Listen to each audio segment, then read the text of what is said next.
మోదీ అనుకున్నది సాధించారు. అనుకున్నట్లుగానే పాకిస్తాన్ను డిఫెన్స్లోకి నెట్టివేశారు. గోవా వేదికగా జరిగిన బ్రిక్స్ సమావేశంలో మోదీ తన అభిప్రాయాలను కుండబద్దలు కొట్టారు. ఉగ్రవాదంపై ప్రపంచ దేశాలు కలిసి కదలాల్సిన అవసరం ఉందని పిలుపునిచ్చారు. పాణాజీ వేదికగా మరోసారి భారత్ రష్యా బంధం ప్రపంచానికి చాటి చెప్పారు ఇరు దేశాధినేతలు.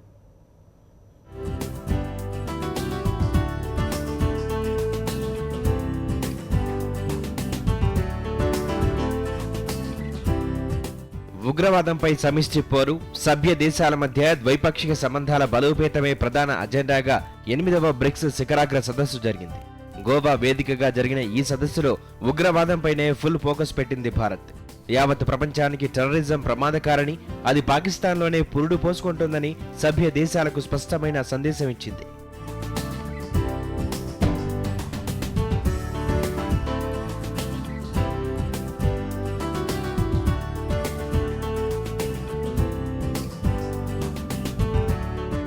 రెండు రోజుల పాటు జరిగిన బ్రిక్స్ శిఖరాగ్ర సదస్సులో సభ్య దేశాలు పలు అంశాలపై చర్చలు జరిపాయి. పర్యావరణ పరిరక్షణ, అభివృద్ధికి సమ ప్రాధాన్యం ఇస్తూ ముందుకు సాగాలని నిర్ణయించుకున్నాయి. బిజినెస్ కౌన్సిల్ భేటీతో పాటు ఏడాది పూర్తి చేసుకున్న నేషనల్ డెవలప్మెంట్ బ్యాంక్ పనితీరును బ్రిక్స్ లీడర్స్ సమీక్షించారు. ప్లీనరీలో గోవా డిక్లరేషన్ను సభ్య దేశాలు ఆమోదించాయి. During the plenary session we focus on ideas and possibilities for increasing India-BRICS cooperation. The conversation was useful and forward-looking.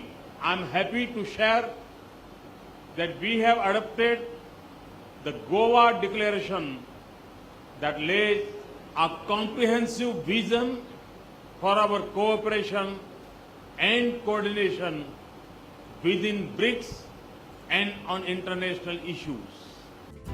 సార్కును బహిష్కరించిన పాక్ను దౌత్యపరంగా దెబ్బకొట్టిన భారత్ దాయాది దేశాన్ని అంతర్జాతీయంగా ఏకాకిని చేయడానికి బ్రిక్స్ను సరైన వేదికగా ఉపయోగించుకుంది. సీమాంతర ఉగ్రవాదాన్ని ప్రోత్సహిస్తున్న పాక్ తీరును నిలువునా ఎండగట్టింది. పాక్ పేరును ప్రస్తావించకుండానే ప్రధాని మోదీ దాయాది దేశంపై దుమ్మెత్తిపోశారు. ఉగ్రవాదానికి పొరుగు దేశం తల్లి లాంటిదని విమర్శించారు. ఉగ్రవాదాన్ని ప్రోత్సహిస్తున్న దేశాలు టెర్రరిజం కంటే ప్రమాదకారులని ఘాటుగా విమర్శించారు. టెర్రరిజంపై భిన్నాభిప్రాయాలు సహించబోమంటూ చైనాకు చురుకలంటించారు. ఉగ్రవాదంపై కలిసికట్టుగా పోరాడాల్సిన అవసరం ఉందని బ్రిక్ దేశాధినేతలకు పిలుపునిచ్చారు ప్రధాని.